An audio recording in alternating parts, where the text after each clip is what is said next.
खबर मुजफ्फरपुर बिहार से है, जहां पर जन स्वराज के भावी प्रत्याशी डॉक्टर ए के दास के द्वारा आपके द्वार चिकित्सा शिविर मुजफ्फरपुर में लगातार जारी है। मुफ्त चिकित्सा शिविर का लाभ जनता उठा रही है। सैकड़ों की संख्या में मरीज अपना इलाज करवा रहे हैं। शिविर के माध्यम से हमारे संवाददाता अभय कुमार श्रीवास्तव ने बातचीत की तो उन्होंने कहा कि जीने का अधिकार हर व्यक्ति को है। आज मुजफ्फरपुर में आए दिन फुटपाथ दुकानदारों को काफी दिक्कतों का सामना करना पड़ रहा है, जिसको लेकर उन्होंने कहा कि फुटपाथ दुकानदारों के लिए एक स्थायी जगह होनी चाहिए ताकि वह जगह पर अपना दुकान लगा सके और अपना जीवन यापन कर सके। आइए देखते हैं मुजफ्फरपुर बिहार से अभय कुमार श्रीवास्तव की खास रिपोर्ट।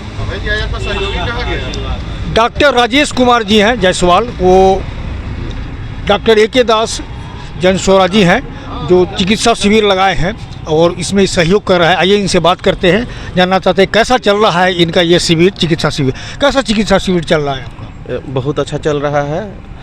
लोग यहाँ पे आ रहे हैं और सर यहाँ बैठे हुए हैं और हम भी यहाँ देख रहे हैं पेशेंट को और लोग में आत्मविश्वास है। लोग आ रहे हैं और दिखा रहे हैं, फ़ायदा ले रहे हैं यहाँ। आपको मालूम है कि सर जन स्वराज जी हैं? हाँ, सर अच्छा काम कर रहे हैं। ये बहुत अच्छा है शहर वासियों के लिए, शहर के लिए। बहुत लोगों का कि सर अभी चुनाव का मौसम आया, 4-5 महीना बस है तो जिसके लेकर के कर रहे हैं। क्या पूर्व से भी करते आए हैं या नहीं? सर का जो है जनता के प्रति जो है, लोगों के प्रति सब दिन से रहा है। हम लोग तो सर के स्टूडेंट भी रहे हैं और कम से कम 15 साल से तो देख रहे हैं सर सब लोगों का जो कर रहे हैं सेवा। इस शहर के लिए क्या किए हैं बताने की ज़रूरत तो नहीं है, सब लोग जानते हैं। पहचान के तो मोहताज है नहीं सर को कौन नहीं जानता। इस बार का चुनाव में बदलाव आएगा? आना चाहिए, आना चाहिए। हम लोगों का पूरा सहयोग है, विश्वास भी है और शहर को ज़रूरत भी है ऐसे लोगों की जो शहर को हर तरह से आगे ले जा सके, शहर का विकास हो। लोगों में जो विश्वास सर का बना हुआ है वो बना हुआ रहेगा। धन्यवाद। चालू है। नॉर्थ बिहार के जाने माने चिकित्सक डॉक्टर ए के दास फिजिशियन हैं, साथ ही साथ जन स्वराजी हैं, मुजफ्फरपुर नगर विधानसभा के भावी प्रत्याशी भी हैं। इनका कैंप, चिकित्सा शिविर कैंप जो लग रहा है मुफ्त में, वो कब लगातार जारी है। हर को रिस्पांस मिल रहा है। लोग लगातार आकर के अपनी समस्या रखते हैं और अपना इलाज कराते हैं। आज इन्होंने लक्ष्मी चौक बैरिया रोड में इन्होंने शिविर लगाया है। काफ़ी संख्या में मरीज आए हैं और अपना टेस्ट इलाज करवा के गए हैं। आइए इनसे बात करते हैं, जन स्वराजी हैं, इनसे बात करते हैं कि कैसा चल रहा है चिकित्सा शिविर और क्या इनका उद्देश्य है मुजफ्फरपुर में विकास को लेकर के। इन मुद्दों पर भी मैं आज बात करूंगा थोड़ा सा इनसे। पहले आप बताइए कैसा चल रहा है आपका चिकित्सा शिविर? बहुत अच्छा, बहुत बढ़िया चल रहा है। रिस्पॉन्स अच्छा मिल रहा है? खूब अच्छा मिल रहा है। हम जानना चाह रहे हैं कि जैसे आप विगत कई वर्षों से हम लोग देख रहे हैं कि ये जो ठेला पर लेकर के जो लोग लगाते हैं और इनको एंक्रोचमेंट में हटाया जाता है, तो इनके लिए क्या व्यवस्था होनी चाहिए? एक सुदृढ़ ढंग का व्यवस्था होना चाहिए। जो हैंड टू माउथ वाली बात है, पर डे कमाने वाले लोग हैं, कैसे जिएंगे, कैसे अपना जीवन यापन करेंगे, इस पर हम चर्चा करना चाह रहे हैं आपसे। कुछ अब अपना बताइए, क्या आपका थीम है?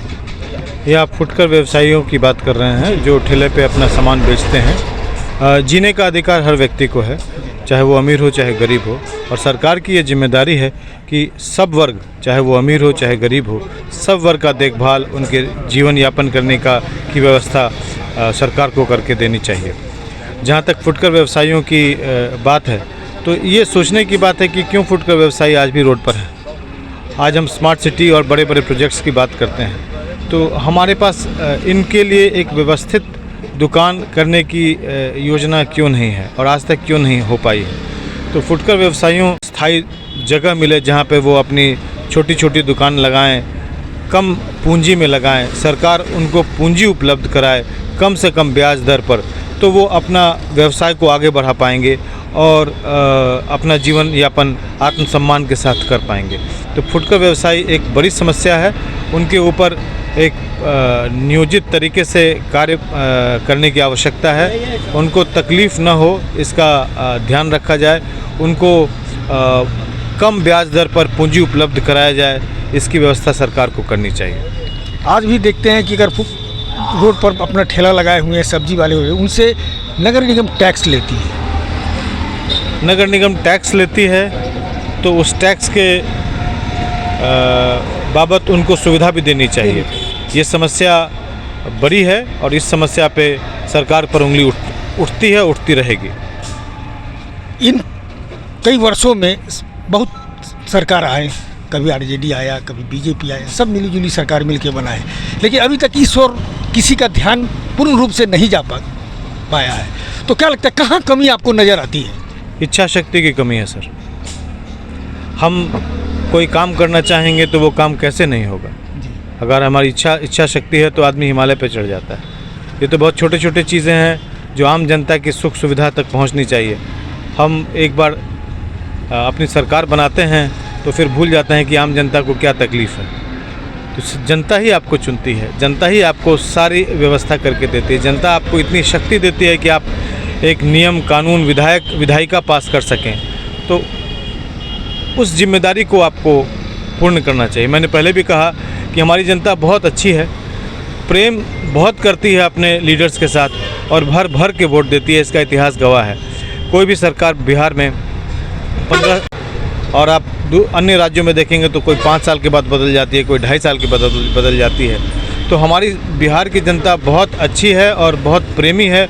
अपने सरकार को पूर्ण समय देती है, 15-15 वर्ष कम से कम देती है।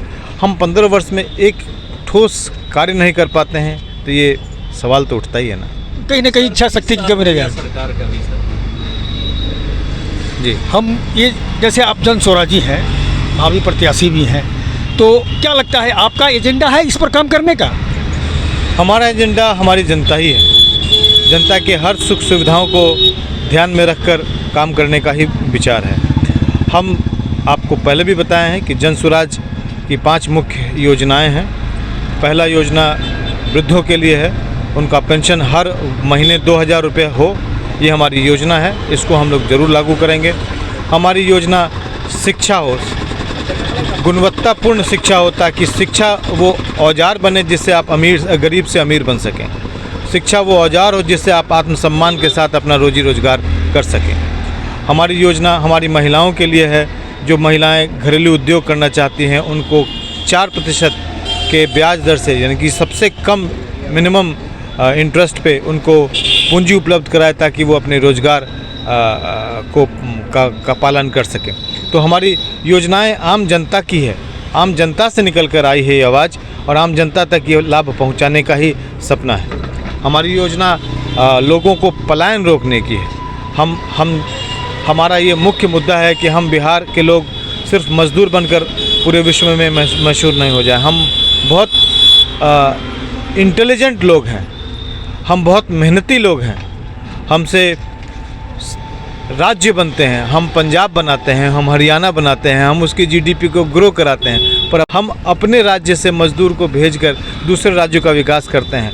तो हमारी सरकार की ये जिम्मेदारी है कि ऐसी व्यवस्था करें कि हमारे मजदूर हमारे राज्य में रहें, हमारे विद्यार्थी हमारे राज्य में रहें, हमारे पढ़े लिखे लोग हमारे राज्य में रहें। तो हमारी योजना पलायन को रोकना, रोजगार पैदा करना, लोगों की जिस वर्ग के जो लोग हैं जैसी शिक्षा व्यवस्था है उस व्यवस्था को सुदृढ़ करना और हर वर्ग के लिए एक बढ़िया ज़िंदगी देने का सपना है।